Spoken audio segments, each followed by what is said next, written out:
Bonjour et bienvenue dans un nouvel épisode de Comics Code, un épisode dans lequel on va passer en revue les nouveautés à apparaître en juin 2025 chez Panini Comics. Comme d'habitude, si vous notez des erreurs, des oublis ou des changements de dernière minute, n'hésitez pas à les signaler dans les commentaires, c'est aussi fait pour ça. L'événement du mois chez Panini, c'est probablement la sortie de Wolverine Vengeance de Jonathan Hickman et Greg Capullo. Panini semble en tout cas avoir mis le paquet sur ce titre puisqu'il le propose dans 3 versions différentes. Une version classique à 19€, une version noir et blanc en grand format 20 x 31 cm à 30€, et enfin en version Red Band, c'est-à-dire avec quelques pages plus sanglantes que dans la version classique, une édition qui se présentera sous la forme de 5 fascicules réunis dans un coffret, le tout vendu 36,95€. Sur la forme, il y a donc de quoi se faire plaisir, mais sur le fond, est-ce que ce Wolverine Vengeance est intéressant ? Eh ben, pas franchement. Au dessin, la prestation de Greg Capullo est tout à fait appréciable.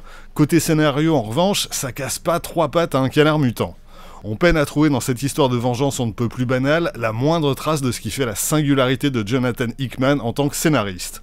Cette histoire aurait pu être signée Daniel Way, Frank Thierry ou Roger de Castor, qu'elle n'aurait pas été différente. Le monde post-apocalyptique où se déroule l'action n'est qu'un décor jamais exploré, et les scènes de baston s'enchaînent mécaniquement. Bref, les amateurs de Capullo y trouveront peut-être leur compte, les fans de Hickman en revanche risquent de tomber de haut. Dans le genre bourrin et tranchant, je conseillerais bien plus volontiers le 2e tome de Old Man Logan, de Jeff Lemire et Andrea Sorrentino, en Marvel Deluxe. Les bastons qui opposent Wolverine à Lady Deathstrike et ses Reavers, puis à une secte japonaise, sont largement aussi brutales, et le portrait que fait Lemire de cette version du personnage qui tente d'échapper au futur qu'il a connu est nettement plus intéressant. Après, on accroche ou pas au style d'Andrea Sorrentino, très proche ici de celui de Jay Lee. Puisqu'on est dans les Marvel Deluxe, restons-y avec la sortie du premier tome de Iron Heart de Brian Michael Bendis et Stefano Caselli, soit les aventures de Riri Williams, petit génie de 15 ans seulement qui a conçu sa propre armure dans le garage de sa mère et qui va passer à la vitesse supérieure avec l'aide du fantôme virtuel de Tony Stark. Si on aime le côté fun et léger dont Bendis est capable de temps à autre, Iron Heart constitue une lecture plutôt plaisante. Les intrigues sont parfois franchement what the fuck, les dialogues ont trop souvent tendance à dédramatiser l'action, mais le personnage de Riri Williams est attachant, la dynamique entre les différents protagonistes fonctionne plutôt bien, et les planches de Caselli sont très réussies. Je conseillerais beaucoup moins le dernier Marvel Deluxe du mois, Les Guerres Secrètes 2, de Jim Shooter et Al Milgrom.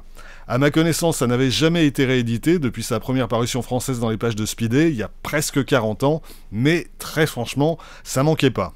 Dans cette maxi-série en 9 numéros, le Beyonder débarque sur Terre et il va tenter d'apprendre ce qu'est l'humanité auprès de tout ce que l'univers Marvel compte comme super-héros, ou presque. Shooter écrit ce qui se voudrait être une fable philosophique et le résultat est le plus souvent gênant. Et c'est pas la prestation d'Al Milgrom, à peine sauvée par l'ancrage de Steve Leialoha, qui va améliorer les choses. En outre, au moment de sa parution, les événements racontés dans cette mini débordaient sur l'ensemble des titres Marvel, dans lesquels certaines intrigues se poursuivaient. Attendez-vous donc à de nombreux renvois vers des épisodes que vous ne retrouverez pas dans ce Deluxe. Une lecture à réserver exclusivement aux plus nostalgiques des lecteurs. Et quitte à la jouer nostalgique, mieux vaut se tourner vers la première maxi-série Guerre Secrète que Panini réédite en fascicules réunis dans un coffret. On ne sait pas encore exactement quel sera le format de l'objet en question, mais on sait qu'en plus des 12 numéros de la série reproduits à l'identique de la version originale, on aura également droit au crayonné de Mike Zeck sur le premier numéro. Il faudra néanmoins compter 60€ pour pouvoir se le procurer. En 100% Marvel, sorti du 3e et dernier tome de Venom War, qui conclut l'affrontement entre père et fils, perdu au milieu d'une marée de zombiotes. Une Venom War qui déborde encore ce mois-ci dans Marvel Comics numéro 18, avec le dernier numéro de la mini Venomous, tout aussi dispensable que le reste. Les autres titres sommaires ne sont guère plus recommandables. Avengers Assemble 3 et 4 de Steve Orlando, Marcello Ferreira et Valentina Pinti, Spider-Boy 13 de Dan Slott et Paco Medina, Amazing Spider-Man 57 et 58 de Zeb Wells et John Romita Jr., et Avengers 17 par Jed MacKay et Valerio Schiti, qui voit Storm rejoindre l'équipe. Côté mutant, dans X-Men 11 et 12, on assistera au premier crossover post-Krakoa, crossover qui se déroule dans les pages de X-Men et Uncanny X-Men, et dont l'intrigue est centrée sur ce qui se passe dans l'ancienne école de Xavier. On notera également dans X-Men numéro 12 le début de la mini-série Cable, Love and Chrome, qui voit Nathan Summers atterrir dans un futur où le virus techno-organique dont il souffre fait des ravages. Le scénario de David Pepose tient plutôt bien la route et les scènes d'action orchestrées par Mike Anderson ont de la gueule. Pas grand chose de neuf à dire sur Ultimate Universe numéro 5, les Ultimates de Dennis Kemp et Juan Frigeri continuent d'être la très bonne surprise de la revue, pour preuve les 2 épisodes du bimestre, l'un introduisant une nouvelle version de Hawkeye, l'autre mettant en scène un combat assez spectaculaire contre Hulk. Ultimate Spider-Man de Jonathan Hickman, Marco Checchetto et David Messina est toujours aussi lent mais toujours aussi intéressant. Ultimate Black Panther de Brian Hill et Stefano Caselli est encore plus lent et là par contre ça en devient franchement agaçant. Et je refuse d'approcher les Ultimate X-Men de Peach Momoko à moins de 30 mètres. Toujours en 100% Marvel, le 2e tome de Spectacular Spider-Man, qui boucle son premier arc et qui a toutes les peines du monde à démarrer le 2e. Le premier tome était plutôt encourageant, celui-ci l'est beaucoup moins, on s'y ennuie pas mal, et Humberto Ramos est remplacé à mi-parcours par Emilio Laiso, puis par Andrés Guénolé, ce qui finit d'enlever le peu d'intérêt qu'on pourrait trouver à ce 2e tome. Dernier titre pour joindre dans cette collection, Moon Knight, les phases du Chevalier de la Lune, une mini-série anthologique qui visite différentes périodes et donne à voir différents individus ayant endossé le costume de Moon Knight. Comme toujours avec ce genre de format, il y a à boire et à manger, mais les prestations au dessin de Rod Rice et Jorge Fornes en particulier valent le détour. Même chose, mais cette fois en très grand format pour Spider-Man Black Suit and Blood, qui revient sur la période où Spider-Man ignorait encore la véritable nature de son costume noir. Là encore, les planches d'Elena Casagrande, Dustin Nguyen, Hayden Sherman et quelques autres valent le coup d'œil, et certains récits, en particulier celui signé J.M. de Mattéis, sont franchement réussis. Côté Omnibus, Panini sort Le Gant de l'Infini, soit une série de récits principalement orchestrés par Jim Starlin, et qui marquait, au début des années 90, le retour de Thanos dans l'univers Marvel. Il s'agit d'un pavé de plus de 1200 pages, qui réunit notamment une vingtaine d'épisodes du Silver Surfer, dont la première moitié, signée Starlin et Ron Lim, est particulièrement réussie, ainsi que la mini Thanos Quest, signée du même duo, et la mini Infinity Gauntlet, dont le principal intérêt est d'être en partie dessinée par George Pérez, mais qui, côté scénario, commençait déjà à traîner la patte. Ceci dit, la suite sera bien pire. Si vous souhaitez découvrir cette période, ou vous y replonger, cet omnibus regroupe l'essentiel de ce qui mérite d'être lu. En intégrale, sortie du premier volume de l'intégrale X-Men 1999, en bonne partie consacrée au crossover Magneto War. Au dessin, Adam Kubert et Lenny Franciszek sont tout à fait bons. Au scénario, on a connu Alan Davis plus inspiré, et surtout faisant preuve de davantage de fantaisie que dans ses pages. En outre, le principal objet de ce récit étant de régler le sort du personnage de Joseph, l'ersatz de Magneto qui a longtemps traîné dans les pages des X-Men, il ne présente plus grand intérêt aujourd'hui. La suite, qui voit les X-Men voyager à travers les dimensions, est un poil plus intéressante, mais là encore on s'étonne du manque de fantaisie dont fait preuve Alan Davis, dans un cadre qui s'y prêtait pourtant idéalement bien.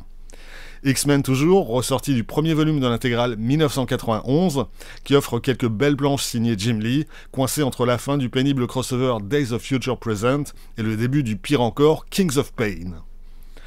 De son côté, Spider-Man a droit à une nouvelle intégrale, une de plus, consacrée à la série lancée en 1990 par Todd McFarlane au scénario et au dessin. On retrouvera donc ici ces 12 premiers numéros, dans lesquels on croisera Wolverine, Ghost Rider, le Lézard ou le cadavre de Kraven le Chasseur. Graphiquement, c'est remarquable, scénaristiquement, c'est plus discutable. Sorti aussi de l'intégrale Daredevil 1976-1977, qui conclut le travail de Marv Wolfman sur la série. Le meilleur y côtoie le pire, le meilleur étant l'arc consacré au Jester, dont le plan pour se débarrasser de Daredevil consiste à bombarder la population de fake news. Des épisodes étonnamment d'actualité pour un récit publié il y a presque 50 ans. Le pire, c'est probablement l'épisode mettant en scène Uri Geller, personnalité réelle et charlatan notoire qui prétendait tordre l'acier par la seule force de sa pensée. On pourra également lire dans cette intégrale un crossover avec la série Ghost Rider, dessinée par John Byrne, ainsi que les 2 numéros de Marvel Première consacrés à Torpedo, personnage que tentait de lancer Wolfman à l'époque et qui trouvera refuge par la suite dans les pages de Rome. Sorti enfin dans l'intégrale Werewolf by Night 1973-1974, qui voit différents scénaristes et artistes se succéder sur le titre et qui accuse assez cruellement le poids des ans. Et on terminera le recensement des titres Marvel en signalant la sortie, en Marvel Kids, des tomes 6 des aventures de Spider-Man et des Avengers. Pour ce qui est des autres sorties de juin, on aura droit à un nouveau Nemesis, Rogue's Gallery, signé Mark Millar et Valerio Giangiordano, qui marque le retour du vilain après sa défaite au cours de la mini Big Game. Le résultat est assez médiocre et étonnamment routinier pour du Millar. Sorti également d'un nouveau Cyberpunk 2077, Kickdown, écrit par Thomas Marchewka et dessiné par Jake Elphick et Tommaso Benato. Réédition le même jour du Providence d'Alan Moore et Jason Burrows, que Panini propose désormais dans un format souple et à un prix sensiblement plus abordable que la version précédente. A noter que, comme dans la précédente édition, outre la maxi-série Providence, cette édition propose également les mini-séries The Courtyard et Neonomicon. Du côté de Conan, on aura droit à une nouvelle intégrale consacrée à la période 1984-1985, 8 épisodes seulement, signés Michael Fleischer et John Buscema. Est sorti également du 6e omnibus Savage Sword of Conan, avec 15 épisodes datant de 1982-1983, ainsi que l'adaptation du film de John Milius, encore signé des mêmes Fleischer et Buscema. Et terminons avec les Star Wars du mois. En 100% Star Wars, sorti du 9e et dernier tome de Star Wars, qui réunit les 3 derniers numéros de la série de 2020, par Charles Soule, Madibek Musabekov et Jeffro Morales. Toujours en 100% Star Wars, La Haute République phase 3, Les Échos de la Peur, qui réunit les 4 numéros de la mini-série Echoes of Fear. Et enfin, en Star Wars Deluxe, le 3e et dernier tome de Dr. Aphra, qui boucle la première série consacrée au personnage, par Simon Spurrier, Emilio Laiso et Andrea Brocardo. Voilà, c'est tout pour aujourd'hui, rendez-vous très vite pour la suite. D'ici là, vous pouvez vous abonner à cette chaîne, laisser un commentaire, partager cette vidéo sur les réseaux sociaux. Vous pouvez aussi, de temps en temps, retrouver les lectures de Quack Kent et de Bad Quack sur Instagram et avoir ainsi un aperçu du thème des prochaines vidéos. Et vous pouvez surtout, lire des comics. Soyez sages et à bientôt.